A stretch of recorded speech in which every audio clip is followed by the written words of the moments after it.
انا متجوزه عن حب من حد من قرايبي من حوالي 22 سنه. معايا ولدين.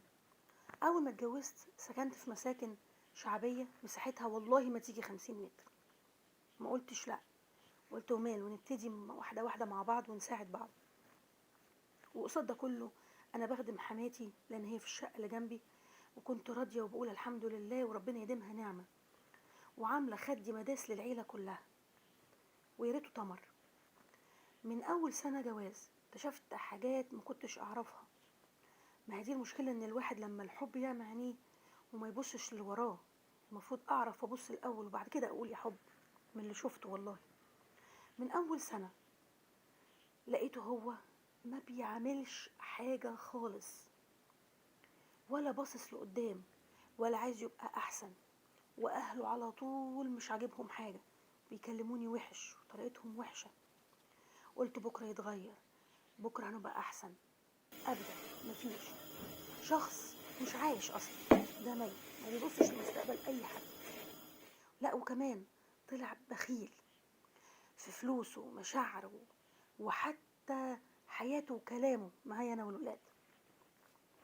ده غير كمان ان هو بصراحة يعني مش نظيف. يعني ايه يقعد بالاسبوع ولا بالعشر ايام ما ياخدش دش؟ الهدوم اخدها بالعافية عشان تتغسل. طب ايه الحل؟ ايه الوضع؟ اقعد معاه ازاي؟ والشقة ما تجيبش 50 متر، يعني اوضة وصالة. طب ايه الوضع؟ الحل والعيال شايفينه كده.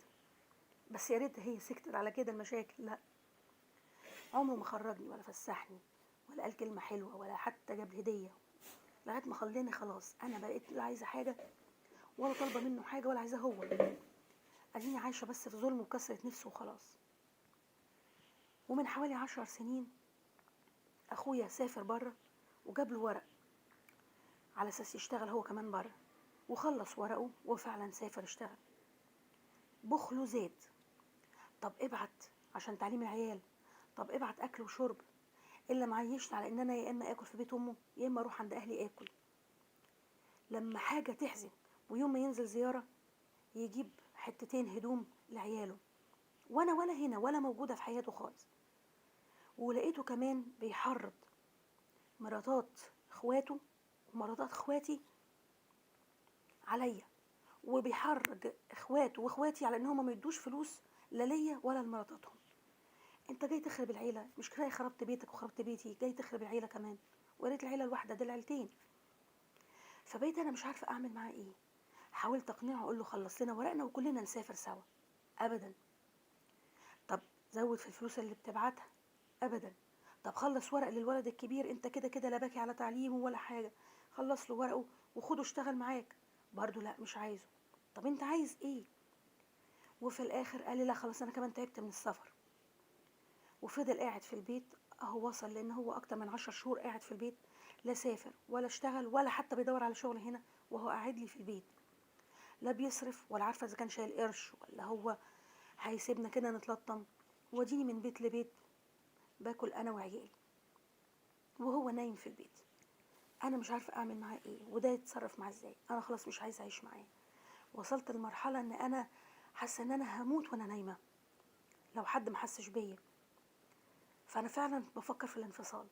انا عارفه ان الوقت عدى، دول 20 سنه واكتر، لكن انا خلاص تعبت. طب هعمل ايه؟ والولاد اعمله ايه؟ ما انا كده كده هو كانه مش في حياتي. يبقى بلاها هو بقى. انا مش عارفه صح كده ولا انا خايفه على العيال. انا بعذر كل الستات اللي بتعمل بث مباشر لعنف اجوازها والعنف الاسري اللي هي بتتعرض ليه، وده يمكن حصل كتير في الاخر، لانها هتقدر تاخد حقها وهتحاول تاخد حقها، بس مع الاسف هم وراهم اهل يسندوهم، وراهم بيت، وراهم اسره في ظهرهم. لكن انا ماليش حد، حتى اللي ليا لا عايزيني ولا طايقني. طب انا حتى لو عملته هعمله لمين؟ ومين هيساعدني؟ وهروح فين؟ منه لله اللي كان السبب. واللي كان السبب ده امي. عذبتني من وانا صغيره بسبب ان بابا رفضها وطلقها، وما كانش عايز يرجع لها واتجوز غيرها. فما لقيتش قدامها غيري انا اطلع فيه غيظها وغلها كله، ضرب واهانه وشتيمه. ويوم ما حبيت اكمل تعليمي رفضت، ولما حبيت اتجوز جوازه كويسه رفضت وجوزتني هي على مزاجها. واحد برضو من ضرب لضرب الإهانة زيها، ما يختلفش عنها حاجة، ده غير ان هو مش مستقيم اصلا. بعد كده ربنا كرمني وخلفت، قلت ربنا هيعوضني في خلفتي، ما بلحقش اربيهم بسبب الاهانات والضرب اللي انا بتعرض له، ويطردني في نص الليل، ولما اروح لها تقول لي مش ارجعي بيتك انا مش عايزاكي.